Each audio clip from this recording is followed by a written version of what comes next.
Please welcome Director David Ayer back to Hall H. That's my homie.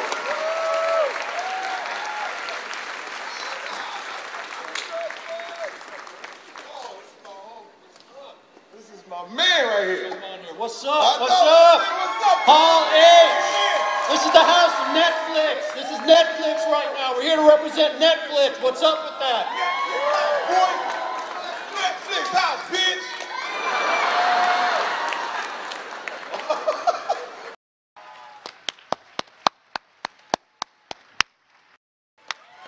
Now in Bright, Edgar Ramirez.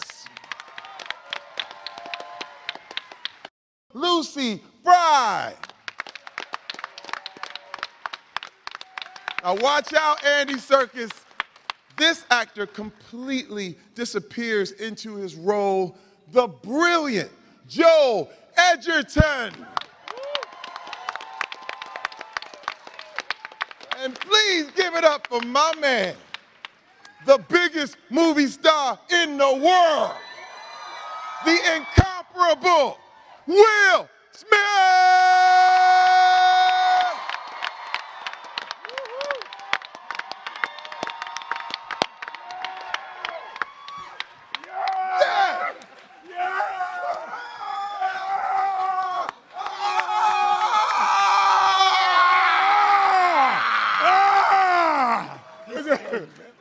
Okay. Damn, Terry hurt you playing. Right. I'm so sorry. I'm so sorry. Don't sue me. Don't sue me, please. David, do you have something to show us right now? I brought a little something with me, so you guys are going to be the first people on the planet to see this new trailer for Bright, so check this shit out, all right? Let's take a look. Please tell us about the storyline to Bright. This is a world where orcs and elves and fairies are real, you know, and magic is real.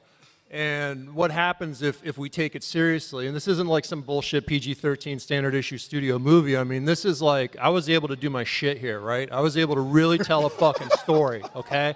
I was able to like do my thing. And these actors with me, I mean, they absolutely killed it, you know? So you haven't seen this before. This is a new kind of thing we're doing. Let's talk about your re-team with your Suicide Squad homie, Will Smith.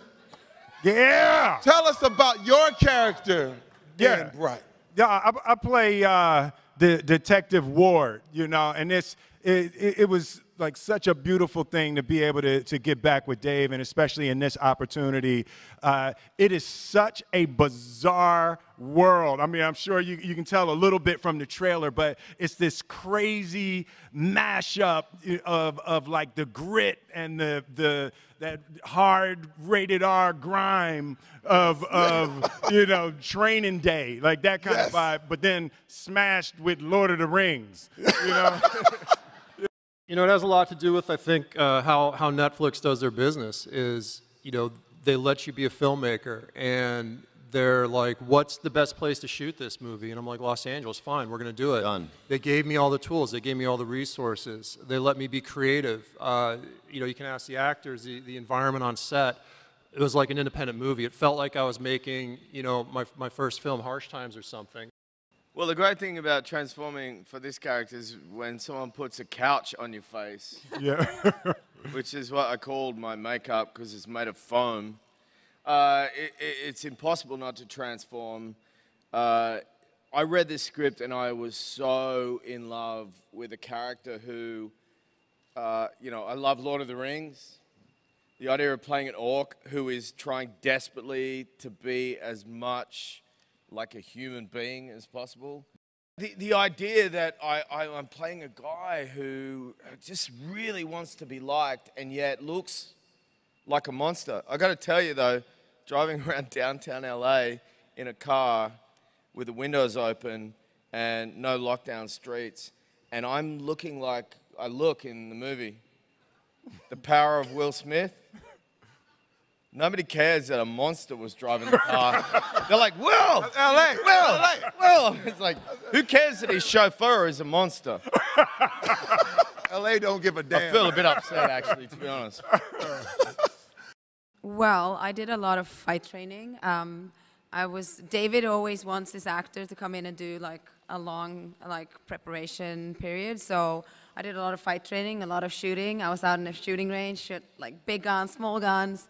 And then I had to try to learn how to move in really high heels and a tight suit, gloves, rings, jewelry. It was a lot, and then contact lenses, elf ears, teeth. It was like everything that makes it really hard. But on the day, it was amazing how I just, I love my character, and she seems to be evil and quite brutal, but from my perspective, she was fighting for a better world. Like, she's trying to create something beautiful, but her method is quite vicious sometimes. I loved her. Elves are stronger than people. They're a little bit quicker. They live longer. They have much better credit scores. Better looking. Better looking. And when they're pissed off at you, watch out. Let's roll it. First of all, I'm very happy to be here. It's my first Comic-Con as well. Ramirez. Oh, really? Edgar Ramirez, ladies and gentlemen. Yeah. So, very, very excited. David speaks flawless Spanish. And then he would direct me the entire movie in Spanish. And then I would translate to the crew and to the other actors what he was telling us to do, because he wanted to create that utterly, world. You know what I mean? The world that was completely out of context. Now, Lucy, what is a bright? Can you explain to us what a bright is? A bright is a magic user. And my character is in possession of the ancient relic, this wand, that normally brights use this wand. And I can't tell too much about it because Tika's kind of like a big bag of secrets. David is really good at finding disgusting locations. Yeah. We were in a lot of alleys with a lot of cockroaches and rats. That really helps. Yeah. Actually, you guys were at the monitors, and we were in the alleys with the cockroaches. True. That's true. Stuff. That's the way I remembered it a little differently. We had a different experience. That is true. In this environment with Netflix and the way they worked, it was amazing that it could be so playful. This is my first Netflix movie. The first, and it's really interesting to be at the forefront of whatever this new way to consume entertainment is going to be.